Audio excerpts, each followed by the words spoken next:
Hey everybody, Sean here from BoredParacord.com. Today I'm going to show you what's called the Two-Tone Quiver by Travis Hupert, and it's pretty cool. I like this one a lot. You can do it pretty quick too.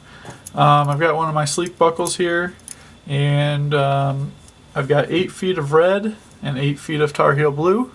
Already fused them together, already flattened my ends. So I'm going to get started. Now on this one, I'm going to do it a little differently with the cow's hitch, but if you're just using a regular buckle, then just do it like you normally would. But because it has this big hole here, I'm going to take advantage of that a little bit. So what we're going to do is basically make the loop right where the two pieces are fused together, and poke that up through this big loop here. Excuse me. Now what you can do is, since you have this loop now, just reach through that loop and pull all your excess through there. That'll give you your cow's hitch. Now what you want to do to make this look a little neater, this is a little nicer way of doing this buckle. Take that loop again, put it through again. And that's going to fill up this buckle right here. I don't think I was zoomed in there for you, but anyways, now do the same thing again. Just push all the excess up through the loop, and then pull it all through there. Now it's going to take a second to tighten this up, but what you have to do is kind of backpedal that loop. Just kind of go in reverse with that so you can get all the slack out of there. This is the hardest part of this whole bracelet.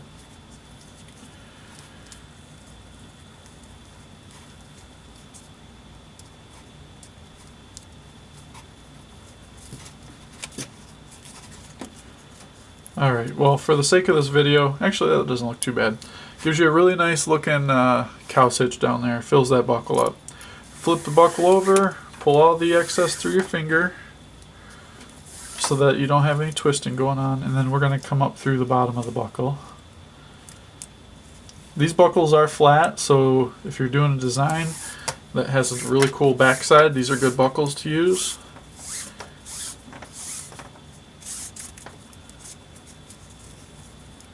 These buckles go out of stock pretty quick, so I've been upping the quantity of them quite a bit. Should be here today. Alright, we're going to open this up now. And this is where we're going to take our measurement.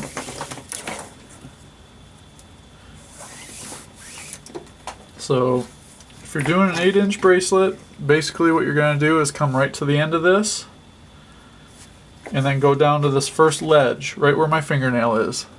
You don't want to measure this because this is going to be inside of the buckle.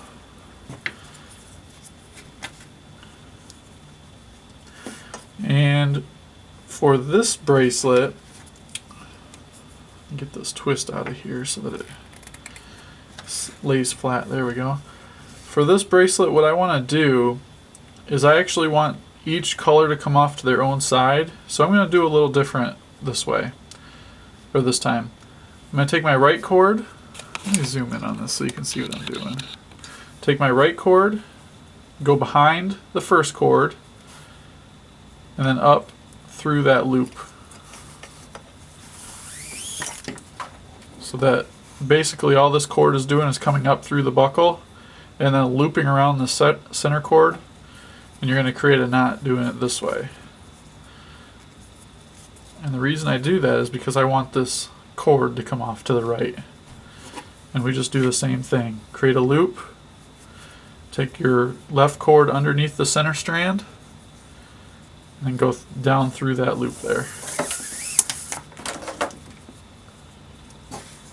Make sure these are even, and then kind of snug it up while you pull it tight. There you go. That gives us a real nice look for what we're doing. Alright, so let's get started on the actual design here. Okay, so to start this, sorry about that, I had to cut away for a second. To start this, you're going to take your right cord, you're going to place it over top of the first right, or the right center cord, go underneath the next one, and then you're going to use your left cord as your other one, and you're going to go over top of that one. So you should have something that looks just like that so far. Real easy. Now you're going to loop it around and come up this through this first hole here. So you should have something that looks like this. You're going to bring this down through the center, and then when you bring it back up, you're going to come through this loop on the right.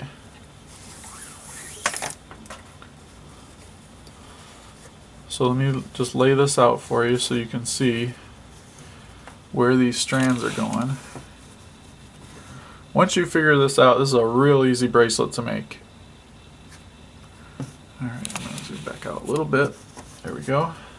Now this is the part that I learned makes it real easy.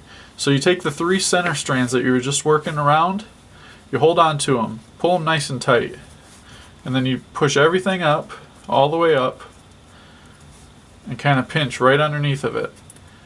Now this loop on your left, so if you're using your right cord, you want to go over to the opposite side, grab hold of that loop that's on the left, and just pull it. Or I'm sorry, that's wrong. Let me back up. No, that's right, I'm sorry.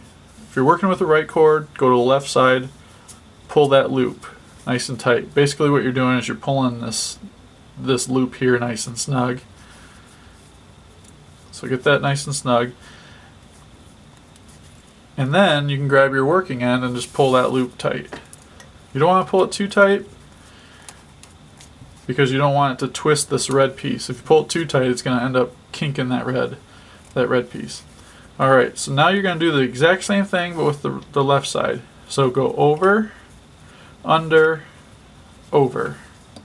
And it's the same for both sides. Over, under, over. Try and make this look nice for you. Go around, come up through that first loop.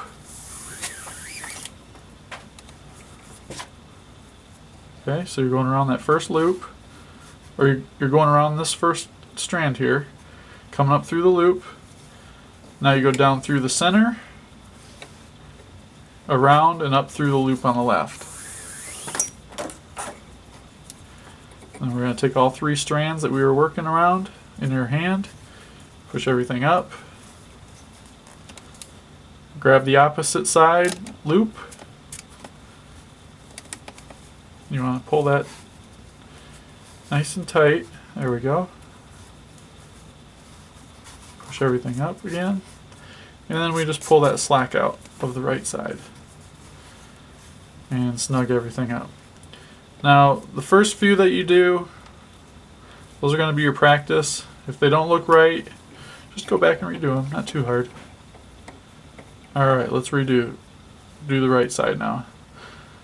Over, under, and over, around, up through the first section, down through the middle, and then you should have a loop on the right, there it is. Bring that up and go through the loop on the right. Something like that. Grab the 3 strands, push everything up, opposite side, pull tight, and then the working end, pull tight. You can see we got a little bit of a gap there, so what we're going to do is just push this up and kind of snug it up a little bit. As you're going, you'll be able to see where your gaps are at, and before you go to the next step, make sure that you get that taken care of, or it'll kind of throw off your consistency. Alright, we'll do one more on the left. I'm going to break away and I'm going to finish this up. So over, under, over, go around and up,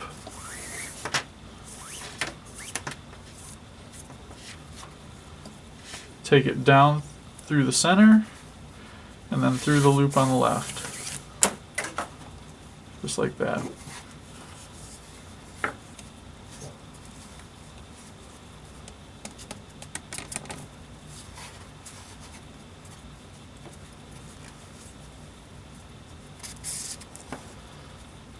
Pretty easy. Alright, and you can start to see the design that you got going. looks pretty good when it's all done. Actually, it looks really good. It's a very nice pattern. Travis did a good job on this one. Alright, I'm going to finish this up and I'll be back. Okay, so I am down to the bottom here. And I'll zoom in on this so you can see. But I've got enough room to just get one more pass. So what I've done is I've attached a fid to the red, because the red is the only one that I can get one more pass on. And that's the back side, so I got this backwards here. So get my cords in the right spot. There we go.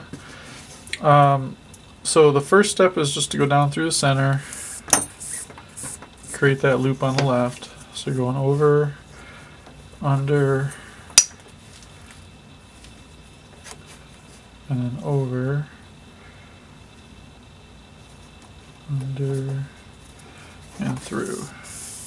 I know it looks kind of funny when I'm using the fid, but that's basically the steps that were involved the whole time.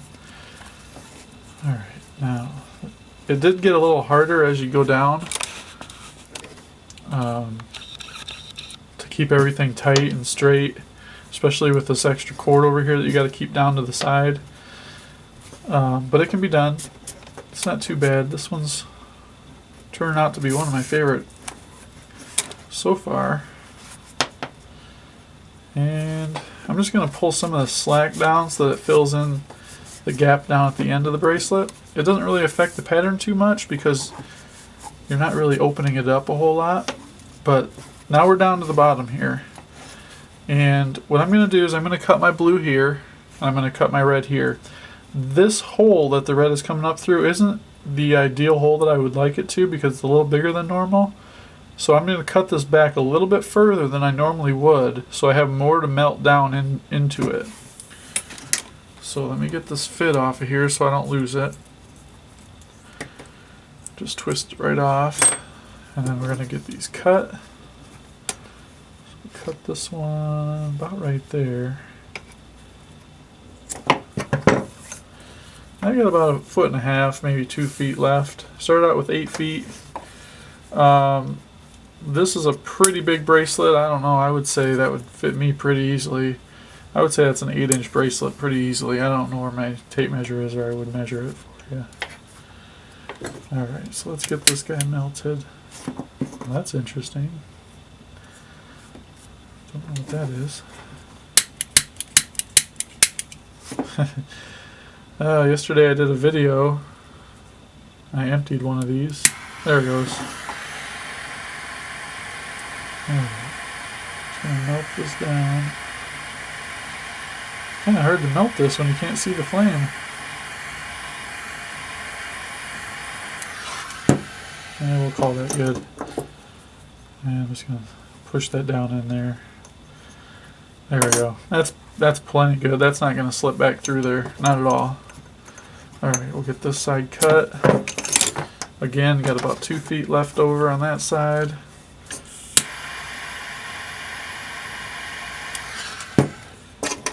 This one smoothed over. Nice smooth edge there. Perfect. Again, this is the two-tone Quiver, and this is by Travis Hupert. Or I believe I'm saying that right, Hupert. Again, I like this one a lot. I'm going to post this onto the Paracord on Facebook group. If you want to check it out, it's facebook.com/groups/Paracord on. And thanks for watching. Please hit that subscribe button. And until next time, Paracord on.